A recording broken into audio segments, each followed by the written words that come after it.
পরীক্ষা যে আমি যদি আল্লাহ তাআলা ইচ্ছা করি তোমাকে 1 সেকেন্ডও সময় দেওয়া হবে না। তুমি তো 2 দিন সময় চাইছো, 40 মিনিট সময় চাইছো, আমি আল্লাহ যদি ধরি তোমাকে 1 সেকেন্ডও সময় দেব না। ঠিক কি না? নজির গেছে, দেখছেন? অনেক অনুরোধ বিনয় করছিল যে আমাকে আরো 2টা সময় দেন, আমার আরো 2টা সময় দেন। বলছিল 2 দিনকে আপনাকে 1 ঘন্টা 40 মিনিটের বেশি কি নাই সময় নাই। আল্লামা সাইদি বলেছিল অনেক আগে, আপনি পালাবারও সময় পাবেন না, ইন্দুরের গাতেও খুঁজে সময় নাই। আল্লাহ তাআলা ছাড় দেয় যে বান্দা একটু ভালো হ, সুযোগ দিলাম। এই যে মাঝে মাঝে যে সুযোগ দেয়, কি এগুলা কিসের কারণে সুযোগ দেয়? যে তোর ভালো পরিবর্তন আসে কিনা। হ্যাঁ, মাঝে মাঝে ভালো মন্দ পড়ে না গানের মধ্যে, এটা তারা কি কয়?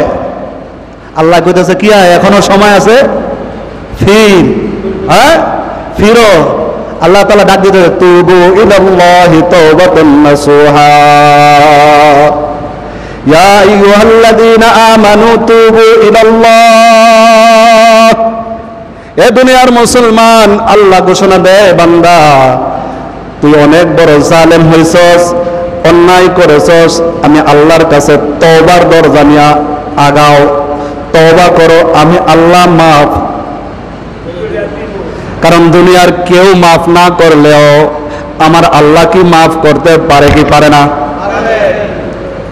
দুনিয়ার মানুষ আপনাকে দোষ তালাশ করে শাস্তি দেওয়ার জন্য। কি দেওয়ার জন্য? দুনিয়ার মানুষ অন্যায় করলে ছেড়ে দেয়? একবার ছাড়ে, 2বার ছাড়ে, 3বারের মাথায় কয় তোরে কয়বার মাফ করবো? তোরে এই জন্য আল্লাহ তাআলার কাছে সব সময় বান্দা তুমি কি করতে থাকো?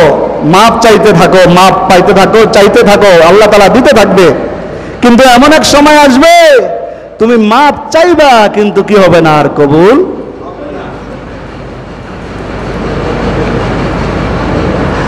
আবু জাহিল্লা যখন তার শেষ অন্তিম সময় চলে আসলো, মানুষ অহংকারে মানুষকে কত নিচে নামায় দেয় দেখেন।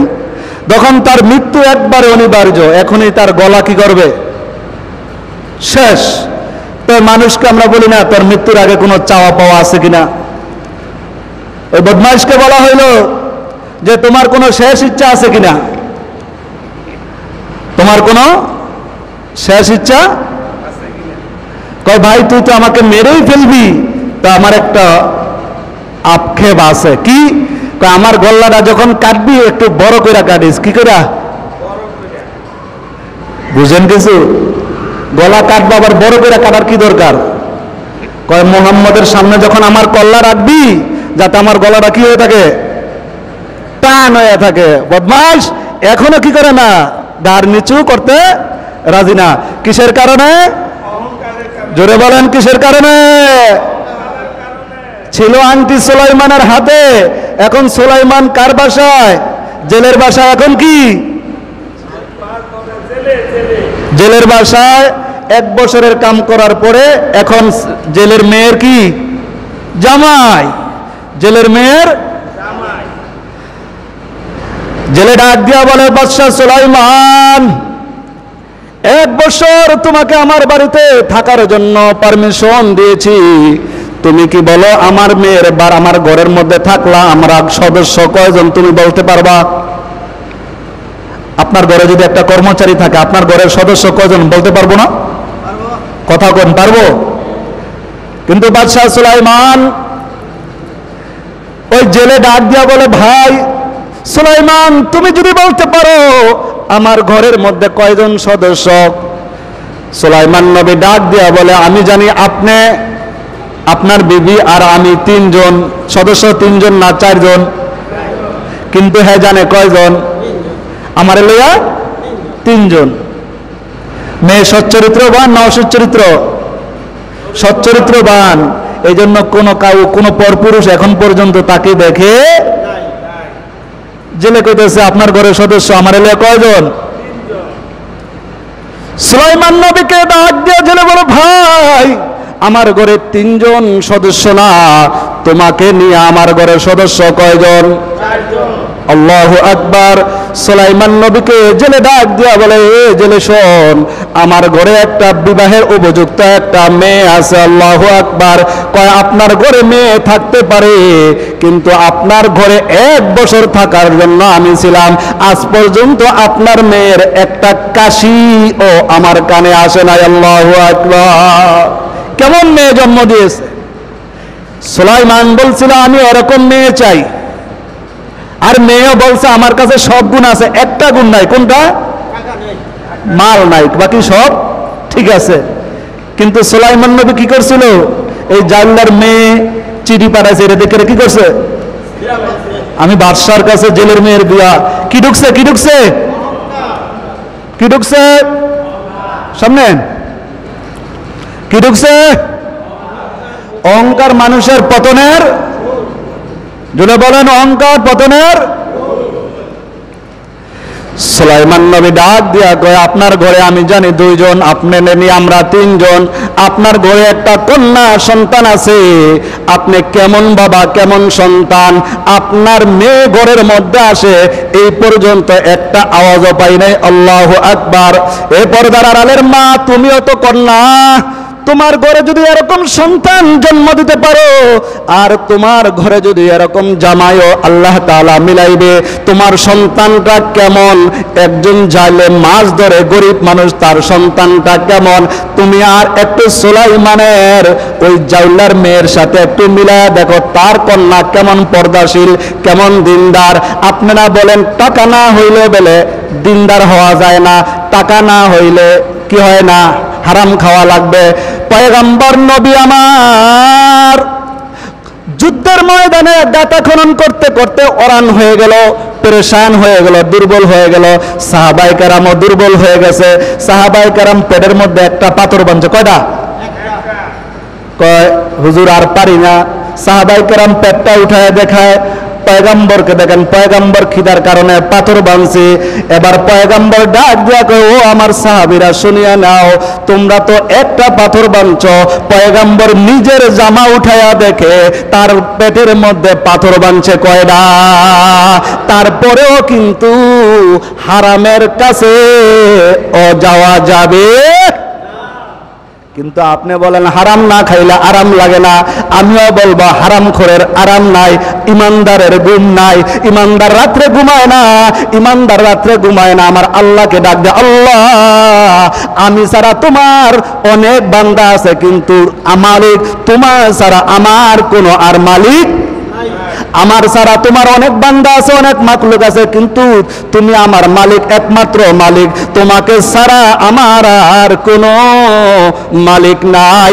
এই জন্য ইমানদার দেখবেন রাত্রে ঘুমায় না, সম্পর্ক করে কার সাথে? জেলের মেয়ে হয়ে যদি এত বড় পরহেজগার হতে পারে, তোমার আমার মেয়ে 4 দেওয়ালের ভিতরে বন্দি, ঘর থেকে বের হওয়া লাগে না, সব কিছু ঘরের ভিতরে, তারপরও কেন পর্দা নাই? পর্দা করা সুন্নত। সবাই কোন, জোরে কোন। পর্দার কাজা আছে, নামাজের কি আছে, রোজার কি আছে, হজের কাজা আছে। একটা জিনিস, সেটা কি নাই? পর্দার কোনো পর্দার ওয়াজ আসেনি। আমাদের বিক্রমপুরে তো পর্দাই নাই। আপনি কুমিল্লা বরিশাল গেলে দেখতে পারবেন, মহিলা আপনি খুঁজেই পাবেন না, এরকম অবস্থা এখনো আছে। আপনার কোন নাই? কুমিল্লা অনেক জায়গা আছে, মহিলা আপনি খুঁজেই পাবেন না। মনে হয় যে গ্রামে মহিলা নেই, এমন গ্রামে আসবেন আপনি মহিলাই খুঁজে পাবেন না। আল্লাহু আকবার। এই জন্য আল্লাহ তাআলা এখনো ঠিক রাখছে। কি কন? সুলাইমান এখন কোথায়? জেলের বাড়ি না? সিংহাসনে কেটায়? মনে আছে? ইবলিস কোথায়? সুলাইমান নবীর দেহরক্ষী যখন দেখতেছে সুলাইমান আমাকে কোনো আদেশ দেয় না, লগে থাকি আমার ভালো মন্দ কিছু করবে না, প্রেসিডেন্টের ডাইন হাত বাম হাত, কি ব্যাপার আমার কিছু করে না, বছর খানি হয়ে গেল গা, যাইয়া দেখে কি ওরে বাবারে বাবা, সিংহাসনে হ্যাঁ এটা সিংহাসনে বসা কি ইবলিস বসা। ইবলিস ইবলিসের চিনেনি, কথা কয় না। শয়তান শয়তানদের চিনে না যে আমিও আগুনের তৈরি, ওইটাও কিসের তৈরি? আয় হায়, এবার দেশের মধ্যে এত অরাজকতা কেন? সুলাইমান নবী তো এত উশৃঙ্খল বিশৃঙ্খল করে নাই। কই কেমনে? দেশের মধ্যে মরিচের দাম 200, ওই বদমাশে কইতাছে মরিচের দাম কত? 400। চাইলের দাম ছিল 50, ওই শয়তান সিংহাসনে বসে এখন কয় কত? এখন গ্রামের মধ্যে দেশের মধ্যে একটা পুরো বিশৃঙ্খলা, যেটা আমাদের পিছনে ঘটে গেছে, এই সাথে এর সাথে মিল আছে না নাই? বাস ওর মাতবুরি করতেছে। তো সবার ভিতরে একটু হইলো সন্দেহ, কি রে সুলাইমান নবী তো এরকম উৎপাত করে নাই। এবার যখন জানতে পারছে এটা শয়তান, শয়তান তাকে ধাওয়া করছে, এবার সেও বুঝতে পারছে আমাকে মানুষ চিনে ফেলাইছে, আর ক্ষমতায় থাকা যাবে। দেখেন আমার ঘটনার লগে পুরো মিলতেছে। এখন কি করতে হবে? পালাইতে হইব। শয়তান কি করতেছে? মিলতেছে নি? হ্যাঁ, সময় 2 ঘন্টা। সাথে সাথে যখন চিনে ফেলছে, জনগণ যখন তাকে চিনে ফেলছে, এর শয়তান, এর সুলাইমান, সে বাতাসের সাথে মিশে গেছে। কিসের সাথে? বাতাসের সাথে যখন মিশে গেছে, দৌড়ার দৌড়, বাতাসের সাথে মিশে গেছে। আংটিও তো আর বাতাসের সাথে মিশবে? আংটিটা যাওয়ার পথে কোথায় ফেলাই গেছে? নদীর মধ্যে ফালাইয়া চলে গেছে। আমাদের সমাজের মধ্যে পালাইছে, 2-3 মিনিটের ভাষ্য রেকর্ড করার সুযোগ মিলছে নি? ব্যায়াম সব মিলছে, মিলাই নেই ঘটনার লাগে। এ আল্লাহর বান্দা শোন, অহংকার করলে রাজত্ব থাকে না যায়? সুলাইমান নবীর রাজত্ব আছে না গেছে? মায়ের খাইছে, জাল্লার বাড়িতে থাকছে, চাকর হয়েছে, এখন জাল্লার মেয়ের জামাই। জাল্লার মেয়ের কি? জামাই। অহংকার করলে থাকে কিছু? কোথায় সিংহাসন? কিচ্ছু নাই, এখন ওই জাল্লার মেয়ের জামাই। কিন্তু তারপরও কইতে পারতেছে না আমি কে? সুলাইমান। কইলে আবার কি দেবো? তুমি আমার বাড়ির কামলা, আর তুমি কো সুলাইমান। মায়ের একটা নিচে পড়বো না, সবটি কোথায় পড়বো? আবার ডাক দিয়ে বলে, জেলে ডাক দিয়ে বলে, জামাই আমার, আজকে চলো তোমাকে নিয়ে আমি কোথায় যাব? মাছ ধরার জন্য যাইব। কারণ মেয়ের সাথে বিবাহ হয়েছে, এখন মেয়ের সাথে কি হয় নাই? বাসরও হয় নাই। বাদশাহ সুলাইমান নবী পয়গম্বরের মধ্যে কি আল্লাহ তাআলা বরকত রাখছে না রাখে নাই?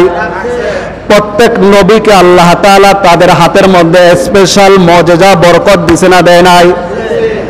এবার শ্বশুর জামাই একসাথে যায়। আমাদের গ্রামে এখন শ্বশুর জামাই চেনা যায় না, জামাই শ্বশুর গলাগুলি আরে। শীতের দিন হলে তো দুজনে তো আব্বা ধরান, আপনার দেখান আমিও দেখান। সুলাইমান পয়গম্বর কত আদবওয়ালা, শ্বশুর সামনে হাঁটতেছে, শ্বশুর সুলাইমান পয়গম্বর পিছনে হাঁটে, কত আদব। এখান থেকে শিকার অনেক কিছু আছে। একসাথে শ্বশুরের সাথেও কি করে না হাতে? বেয়াদবি হবে। সে তো আমার শ্বশুর, শ্বশুরের মর্যাদা আলাদা না? আর আমরা এখন কি এর শ্বশুর? এক সময় ছিল মুরব্বীরা পোলাপান দেখলেই ভয় পাইতো, চার দোকানে দেখলে পোলাপান পলাইতো।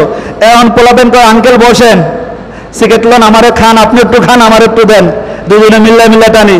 হ্যাঁ, বাপ চাচা ভাই কেমনি কয়, কোন রকম দিন কাটাই, বাস এরকম হয়ে গেছে। সুলাইমান পয়গম্বর কোথায় রওনা? কথা কয়েন, কোথায় রওনা? এ দুনিয়ার মুসলমান, একটাই তো মেসেজ দিতেছি।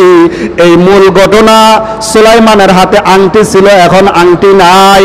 আংটি ছিল সুলাইমানের কাছে, গেল জিন্নাতের কাছে, জিন্নাতের কাছ থেকে গেল নদীর মাঝখানে। নদীর মাঝখানে যাওয়ার পরে ওই নদীর আংটিটা আবার কে খাইছে? এই আংটি যার কাছে যায় এর পাওয়ার আছে না নাই? যার কাছে যাবে এর পাওয়ার। ওই আংটি নদীর মাঝখানে যখন ফেলে দিছে, বিশাল বড় এক মাছ, ওই মাছ যখন গিলে ফেলল, এখন সমুদ্রের মধ্যে যত মাছ আছে ওই বড় মাছের পিছনে পিছনে ছোটে সুবহানাল্লাহ। আংটির মুজিজা, আল্লাহু আকবার বলেন। এবার জামাই শ্বশুর নদীর মাঝখানে জাল ফেলাইছে। কি ফেলাইছে? এমনি তো নবীর হাত বরকত আছে না নাই? সুলাইমান পয়গম্বর যখন শ্বশুরের সাথে জাল নিক্ষেপ করে দিয়েছে, আল্লাহ তাআলার মুজিজা, ওই আংটি যখন বড় মাছটা খেয়ে ফেলছে, ওই সুলাইমান নবী যখন তার শ্বশুরের সাথে জাল পাচ্ছে, এমনি এমনি অন্য অন্য সময় মাছ উঠে, এক নৌকা দুই নৌকা। সুলাইমান নবী যেদিন জাল পাচ্ছে, ওই বড় মাছ ওই জালের ভিতরে আসার সাথে সাথে সমুদ্রের সব মাছ একত্রে পয়গম্বরের জালে ঢুকে গেছে। সুবহানাল্লাহ।